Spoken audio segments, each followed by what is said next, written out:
2025-18 season చాలా ఉత్కంఠభరితంగా అయితే సాగుతుంది. ఈ సీజన్లో లీగ్ దశలో ఆల్రెడీ 50 మ్యాచ్లు దాకా కంప్లీట్ అయ్యాయి. దీంతో రోజు రోజుకి పాయింట్స్ టేబుల్లో మిరాకిల్స్ జరుగుతూనే ఉన్నాయి. పాయింట్స్ టేబుల్లో ఫిక్స్డ్గా వన్ డే కూడా ఉండటం లేదు. అంటే ఈ రోజు మ్యాచ్ అయితే ఒక పాయింట్స్ టేబుల్లో ఒకరు ముందుంటే రేపు మ్యాచ్ కంప్లీట్ అయ్యేసరికి ఇంకొకరు వచ్చేస్తున్నారు.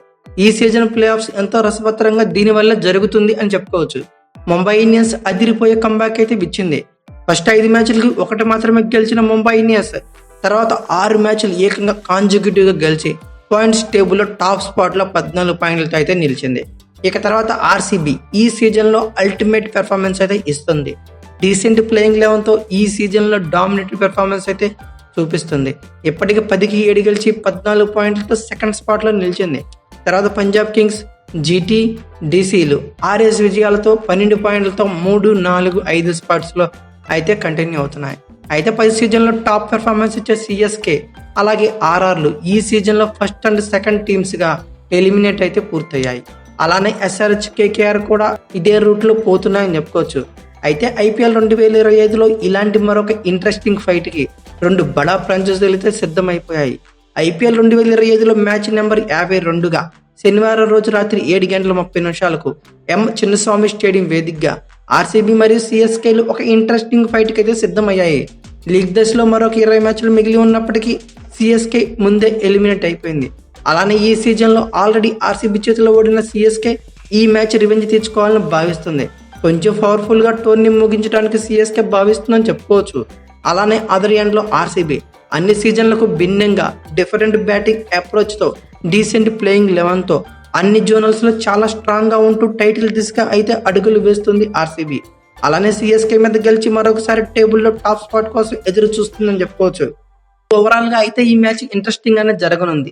అయితే ఈ మ్యాచ్ జరిగే స్టేడియం డీటెయిల్స్ ఏంటి, పిచ్ రిపోర్ట్ ఎలా ఉండబోతుంది, వెదర్ కండిషన్ పరిస్థితి ఏంటి, లైవ్ ఎక్కడ చూడొచ్చు, ఈ గ్రౌండ్లో ఐపీఎల్ స్టాట్స్ ఎలా ఉన్నాయి, అలాగే బోత్ టీమ్స్ యొక్క హెడ్ టు హెడ్ రికార్డ్స్ ఎలా ఉన్నాయి, అలానే ఇరువురు టీమ్స్ ప్లేయింగ్ లెవెన్లో ఏమైనా బిగ్ ట్విస్ట్లు చేంజెస్ ఏమైనా ఎక్స్పెక్ట్ చేయొచ్చా, అలానే ఈ మ్యాచ్లో ఏ టీం ఫేవరెట్గా ఉండబోతుంది, ఏ టీం గెలిచే పాసిబిలిటీస్ ఎక్కువగా ఉన్నాయి, అన్నిటి గురించి ఈ వీడియోలో క్లియర్ కట్గా తెలుసుకుందాం. అయితే ముందుగా ఈ స్టేడియం గురించి మాట్లాడుకుంటే ఎం చిన్నస్వామి స్టేడియం. ఈ స్టేడియం అందరికీ సుపరిచితమే అని చెప్పుకోవచ్చు. ఆర్సీబీకి హోమ్ గ్రౌండ్గా అయితే ఉంటుంది. అయితే ఓవరాల్గా ఈ గ్రౌండ్ ఒక చిన్న గ్రౌండ్గా మాట్లాడుకోవచ్చు. బౌండరీ డైమెన్షన్స్ పరంగా ఒక యావరేజ్ గ్రౌండ్గా ఉంటుంది. దీన్ని 1969లో ఓపెన్ చేశారు.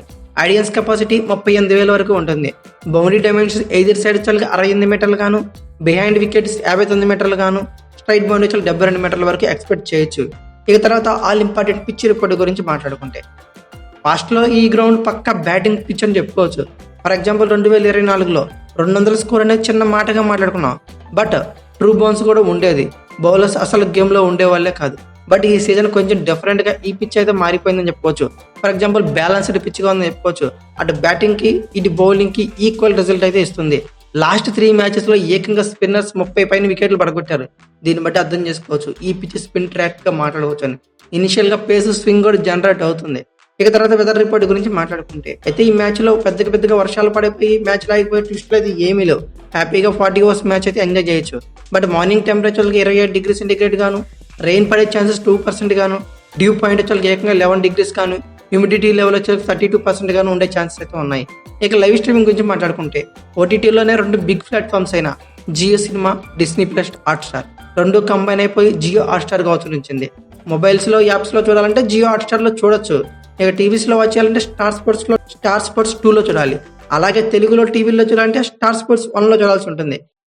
ఇక తర్వాత ఎం చిన్నస్వామి స్టేడియం యొక్క ఐపీఎల్ స్టాట్స్ పరిశీలిస్తే ఇక్కడ మొదటి మ్యాచ్ వచ్చేసరికి 18 ఏప్రిల్ 2008లో జరిగిందండి. టోటల్ మ్యాచెస్ ఏకంగా 100 కొట్టింది. ఫస్ట్ బ్యాటింగ్ వాళ్ళు 43 గెలిచారు. అంటే 43.42% అయితే విన్నింగ్ ఛాన్సెస్ ఫస్ట్ బ్యాటింగ్ వాళ్ళకి ఉన్నాయి. సెకండ్ బ్యాటింగ్ వాళ్ళు 53 గెలిచారు. అంటే 52.54%గా ఉంది second batting winning chances. Toss గెలిచిన టీమ్స్ మ్యాచ్ విన్ అయ్యి చూస్తే 53, అంటే 53.54%గా మాట్లాడుకోవచ్చు. టాస్ ఓడి మ్యాచ్ గెలిచినవి 42 మ్యాచ్లు, అంటే 42.24%గా మాట్లాడుకోవచ్చు. టాస్ ఓడిపోయి గెలిచే పాసిబిలిటీస్. ఆర్సీబీ అలాగే హైయెస్ట్ టోటల్ వచ్చేసరికి 287 పరుగులు 3 వికెట్లుగా ఈ గ్రౌండ్లో ఎస్ఆర్హెచ్ పర్యటన ఉంది. అది కూడా ప్రీవియస్ సీజన్లో. అలాగే లోయెస్ట్ టోటల్ వచ్చేసరికి 82 పరుగులకి ఆర్సీబీ ఆల్అౌట్ అయింది. ఇక హైయెస్ట్ రన్ వచ్చేసరికి 186 పరుగులు 3 వికెట్లుగా ఉంది. యావరేజ్ రన్స్ పర్ వికెట్ చూస్తే 27.85గా ఉంది. యావరేజ్ రన్స్ పర్ ఓవర్ చూస్తే 8.80గా ఉంది. Average runs per first innings score ఈ గ్రౌండ్లో చూస్తే 167.47గా ఉంది. ఇక ఆర్సీబీ మరియు సిఎస్కే యొక్క హెడ్ టు హెడ్ రికార్డ్స్ పరిశీలిస్తే టోటల్గా వీళ్ళిద్దరి మధ్య 34 మ్యాచ్లు జరిగాయి. కంప్లీట్గా సిఎస్కే డామినేషన్ ఉంది అనడంలో సందేహం లేదు. ఎందుకంటే సిఎస్కే ఏకంగా 21 గెలిస్తే ఆర్సీబీ కేవలం అందులో రివర్స్ అనమాట 12 గెలిచింది. అయితే 2025లో ఆర్సీబీ ఆల్రెడీ సిఎస్కే మీద గెలిచింది 50 రన్స్ తేడాతో. ఇక 2024లో వీళ్ళిద్దరి మధ్య 2 మ్యాచ్లు జరిగాయి. ఒక మ్యాచ్ సిఎస్కే విన్ అయితే రెండో మ్యాచ్ ఆర్సీబీ విన్ అయింది. ఓకే, అక్కడ రెండో విన్ వచ్చేకి ఆర్సీబీది, మళ్ళీ 2025లో ఫస్ట్ మ్యాచ్ ఆర్సీబీది. అంటే ఇంచుమించుగా ఆర్సీబీ డామినేషన్ ప్రజెంట్ అయితే రన్ అవుతుందని చెప్పుకోవచ్చు. ఇక ఫైనల్గా ఇరువురు టీమ్స్ యొక్క ప్లేయింగ్ 11 గురించి మాట్లాడుకుంటే ముందుగా సిఎస్కే యొక్క ప్లేయింగ్ 11 గురించి మాట్లాడుకున్నాం. వీళ్ళ ప్లేయింగ్ 11లో వింతలు ఏమీ జరిగే ఛాన్సెస్ అయితే లేవండి. కొత్త వాళ్ళు రావాలి, ఇరగదీసేయాలి, బీభత్సం కొట్టేయాలి అని అనుకోవడానికి లేదు. ఎందుకంటే వీళ్ళ దగ్గర ఉన్న రీసోర్సెస్ ఆల్మోస్ట్ బ్యాకప్స్ అన్నీ వాడేసింది. ఓవరాల్గా వీళ్ళ ప్లేయింగ్ 11లో ఏదైనా అద్భుతం జరిగి వాళ్ళే ఆడి బాగా గెలిపించడం తప్పితే చేయగలిగేది అయితే అసలు ఏమీ లేదు. అందరూ బ్యాటింగ్లో హ్యాండ్ ఇచ్చేస్తున్నారు. బ్యాటింగ్లో ఎవరైనా రాణించి పరుగులు చేస్తున్నారంటే ఇక బౌలింగ్లో హ్యాండ్ ఇచ్చేస్తున్నారు. ఇక బౌలింగ్ డీసెంట్గా బాగా చేస్తున్నారంటే ఇక బ్యాటింగ్లో హ్యాండ్ ఇచ్చేస్తున్నారు. వీళ్ళకైతే గెలుపు మాత్రం కష్టంగా మారిపోయిందని చెప్పుకోవచ్చు. ఈ సీజన్ అంత దరిద్రంగా సిఎస్కేని మన ఫ్యూచర్లో పాస్ట్లో చూసి ఉండడం అనుకుంటున్నా. దీంతో కంప్లీట్గా సిఎస్కే బ్యాక్ ఫైర్ అవుతుంది. ఓవరాల్గా సిఎస్కే ప్లేయింగ్ లెవెల్లో కొద్దిగా మార్పులు అయితే ఏం ఉండవు. ఉన్న వాళ్ళే బాగా ఆడాలి. ఆయుష్ మాత్రం షేక్ రషీదులు వినటానికి పేర్లు బాగానే ఉన్నా 1-2 మ్యాచ్లో కొంచెం ఇంప్రెసివ్గా అనిపించిన అట్టర్ ఫ్లాప్ అయితే ప్రజెంట్ అవుతున్నారని చెప్పుకోవచ్చు. అలాగే గుడ్ స్టార్ట్ ఏమైనా సిఎస్కేకి వీళ్ళు అందిస్తే బెటర్ రిజల్ట్ అనేది మనం ఎక్స్పెక్ట్ చేయొచ్చు. అలానే శామ్ కరణ్ ప్రీవియస్ మ్యాచ్లో లిటరల్లీ బ్యాట్ నుండి పరుగులు విధ్వంసం చూసాం. ఇలాంటి బ్యాటింగ్ శామ్ కరణ్ నుండి మరొకసారి వస్తే ఆర్సీబీతో మ్యాచ్ అయితే టఫ్ అవుతుందనడంలో సందేహం లేదు. అలాగే సిఎస్కే భారీ స్కోర్ కూడా చేస్తుంది. శామ్ కరణ్ ప్రీవియస్ మ్యాచ్లో 47 బంతుల్లోని 88 పరుగులు చేశాడు. ఇక Dewald Brevis absolutely spot on. ఇద్దరు మినహాయిస్తే తప్ప, అంటే ఈ శామ్ కరణ్ డేవాల్డ్ బ్రేవిస్ మినహాయిస్తే వీళ్ళ టీంలో ఆడే బ్యాటర్గా లేరని చెప్పుకోవచ్చు. శివన్ దుబే, రవీంద్ర జడేజా కంప్లీట్గా బ్యాక్ ఫుట్లో ఉండిపోయారు. ధోని, దీపక్ వడాలు కూడా హ్యాండ్ ఇచ్చేస్తున్నారు. అసలు సిఎస్కే కంప్లీట్గా బ్యాటింగ్లో ఈ యొక్క ఇద్దరు నమ్ముకుందని చెప్పుకోవచ్చు. ఇక రిమైనింగ్ బ్యాటర్స్ ఎవరు బ్యాటింగ్ పరుగులే చేయట్లేదు. ఇక బౌలింగ్ యూనిట్లో ఖలీల్ అహ్మద్, నూర్ అహ్మద్లే కొంచెం వరకు నిలుస్తున్నారు. మెయిన్లీ మన ప్రీవియస్ మ్యాచ్లో చపాక్లో 190 రన్స్ కొట్టి కూడా ఓడారంటే డెఫినెట్లీ అది ఫస్ట్ రీజన్ మహతీషా పతిరానాకి చెప్పుకోవచ్చు. క్రూషియల్ టైంలో బౌలింగ్కి వచ్చి బీభత్సంగా రన్స్ సమర్పించుకున్నాడు. అలానే అన్షుల్ కంబోజ్ కూడా ఓవరాల్గా పంజాబ్ ట్రాక్లోకి వచ్చిందంటే వీళ్ళ బౌలింగ్ వల్ల అని చెప్పుకోవచ్చు. వీళ్ళ కంబ్యాక్ అయితే చాలా అవసరం సిఎస్కేకి. అలానే ధోని ట్రాక్లోకి రావాలి. అంత ధోని టాక్టిక్స్ అయితే అస్సలే వర్కౌట్ అవ్వట్లేదు. 19th ఓవర్లో ఖలీల్ అహ్మద్ బౌలింగ్ ఇచ్చి 20th ఓవర్ పతిరానాకి ఇచ్చడం బాగుండదు అనుకుంటున్నా. అలాగే దాని ముందు ఓవర్స్లో పతిరానా అయితే వేయించడం బాగా రన్స్ అయితే లీక్ అయ్యాయి. సో ఇదైతే ఓవరాల్గా ధోని టాక్టిక్స్ మీద, ధోని కెప్టెన్సీ మీద కొంతవరకు బ్యాక్ ఫైర్ అయితే అవుతుంది. ఓవరాల్గా వీళ్ళ ప్లేయింగ్లో బిగ్ చేంజెస్ అయితే ఎక్స్పెక్ట్ చేయలేం. నాకు తెలిసి దీపక్ కూడా ప్లేస్లో విజయ్ శంకర్ ఆడించవచ్చు. లేదనుకుంటే ఆయుష్ మాత్రే కానీ, షేక్ రషీద్ కానీ పక్క మీద రచన్ రవీంద్ర కానీ, డివాన్ కాన్వే కానీ ఆడించుకోవచ్చు. వీళ్ళ ప్లేయింగ్ పేపర్ పరిశీలిస్తే Sheikh Rasheed, Ayush Mhatre, Sam Curran, Dewald Brevis, Shivam Dube, Ravindra Jadeja, MS Dhoni, అలాగే అన్షుల్ కంబోజ్, నూర్ అహ్మద్, ఖలీల్ అహ్మద్, మతీషా పతిరానా, అలాగే ఇంపాక్ట్ ప్లేయర్గా విజయ్ శంకర్ నటించే ఛాన్సెస్ ఉన్నాయి.